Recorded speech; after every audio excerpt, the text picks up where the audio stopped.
pembahasan tentang budaya-budaya gitu. Budaya-budaya gimana maksudnya nih? Nggak tahu. Budaya berbicara, budaya seni atau Lebih ke seni gitu. kalau di daerah Bilani ada nggak sih perubahan kebudayaan yang terlihat sangat-sangat terlihat gitu? Kalau perubahan budaya ada sih, lumayan besar ya kelihatannya, karena sekarang ini peminat yang khususnya generasi muda itu dalam bidang budaya sendiri itu berkurang karena orang-orang lebih banyak tertarik ke budaya luar dan mengikuti tren-tren yang ada gitu.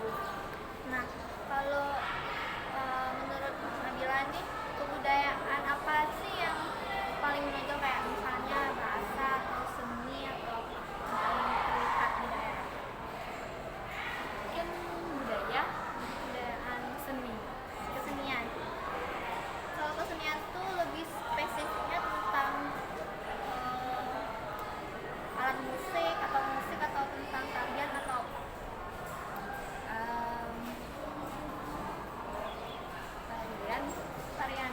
Oh, kalau sekarang kan kayaknya anak-anak muda lebih apa ya, lebih tertarik sama kebudayaan luar negeri, tepatnya Korea, idol K-pop. Itu menurut kamu tuh sangat bertentangan gak sih sama nilai-nilai budaya yang ada di Indonesia? Menurut saya sih itu bertentangan ya, karena yang seharusnya mereka kan asli Indonesia ya. Terus seharusnya kan mereka itu melestarikan budaya mereka yang ada di Indonesia dan tidak menomorsatukan budaya lain gitu. Jadi lebih ke melestarikan budaya sendiri daripada budaya lain. Terus juga mungkin kita bisa melakukannya dari hal-hal kecil dan tidak mengikuti budaya luar. Tapi kan di zaman sekarang kan anak-anak muda sangat banyak, bahkan anak-anak kecil pun sudah tahu tentang budaya-budaya kita.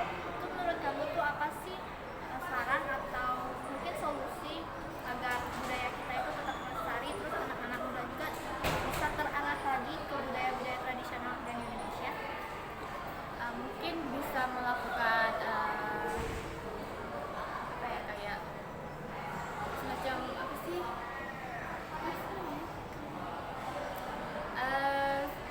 Kayak sosialisasi tentang budayaan Indonesia itu bisa melalui media sosial. Mungkin memposting tentang kebudayaan-budayaan, misalnya di Bali itu kan, di Bali kan banyak kesenian yang sangat-sangat menarik, dan apalagi kan banyak turis-turis yang datang ke Bali.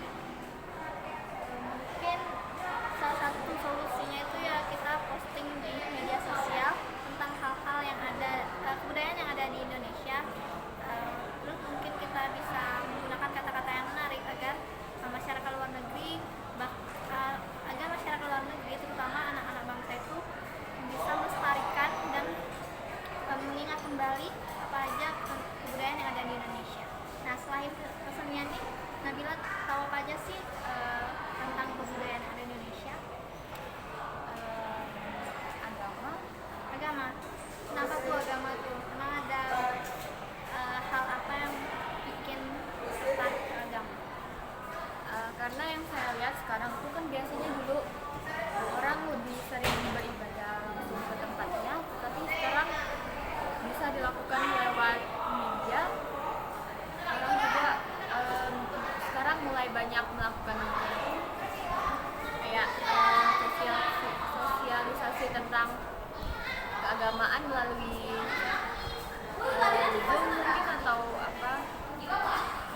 Jadi itu memberikan dampak positif atau negatif? Lebih ke Mungkin kayaknya lebih ke arah negatif ya, karena menurut saya kan lebih bagusnya orang-orang tuh langsung beribadah ke tempatnya langsung, sehingga orang-orang juga bisa mungkin kayaknya orang-orang banyak yang menggunakan media sosial saat beribadah It is itu time to begin karena the 10th pengaruh lesson. tentang COVID-19 itu nggak sih. Jadi orang-orang udah nyaman dengan media sosial, jadi sampai sekarang mereka lebih nyaman menggunakan media sosial untuk beribadah daripada datang langsung. Oke, kan Nabila udah tahu tentang itu termasuk dua unsur kebudayaan, yaitu kesenian sama bahasa. Nah sebenarnya di kebudayaan itu ada 6 unsur, yaitu ada kesenian yang Nabila bilang tadi, ada agama, bahasa, sistem organisasi sosial, dan juga dan sistem pengetahuan serta yang keenam itu ada sistem mata pencarian dan ekonomi. Nah tadi kan Nabila udah nyebutin tentang kesenian sama agama. Selain itu dari kan udah 2, berarti tinggal 4. Dari keempat itu ada nggak yang Nabila tahu? Bahasa. Kenapa bahasa? Karena menurut saya itu biasanya kebanyakan ya di daerah itu kan biasanya menggunakan bahasa daerah, tetapi semakin perkembangan zaman ini kebanyakan terutama di generasi muda sekarang orang-orang lebih banyak menggunakan bahasa Indonesia atau bahasa Inggris. Itu pengaruh yang membuat orang-orang itu lebih tertarik dengan bahasa luar negeri daripada bahasa Indonesia. Itu kenapa ya? Mungkin ya mereka melihat orang lain menggunakan bahasa itu, terus mereka tertarik juga mengikutinya. Mungkin juga karena zaman sekarang kan kalau yang berkaitan dengan luar negeri dianggap lebih lebih ke gengsi gak sih? Jadi kayak orang-orang kalau bisa bahasa Inggris, bisa bahasa Cina apa itu kan rasanya beda nih sama orang-orang Indonesia, terus bisa sombong-sombong juga. Tapi sebenarnya itu memberi dampak negatif gak sih buat pelestarian bahasa di Indonesia? Ya karena kalau kita terus-terusan menggunakan bahasa luar itu sama saja kita melupakan bahasa daerah kita sendiri, dan itu akan membuat punah bahasa kita, daerah kita. Terakhir nih, saran dari Nabila untuk perubahan kebudayaan itu apa? Agar perubahannya itu nggak besar banget, kan udah besar nih, biar nggak terlalu besar terus nggak menjadi jadi. Mungkin itu kebijakan dari pemerintah ya, Lebih tegas ya. yang menegaskan kepada masyarakat Indonesia untuk lebih tertuju pada budaya sendiri dibanding budaya yang lainnya. Oke, kasih Nabila. Baik.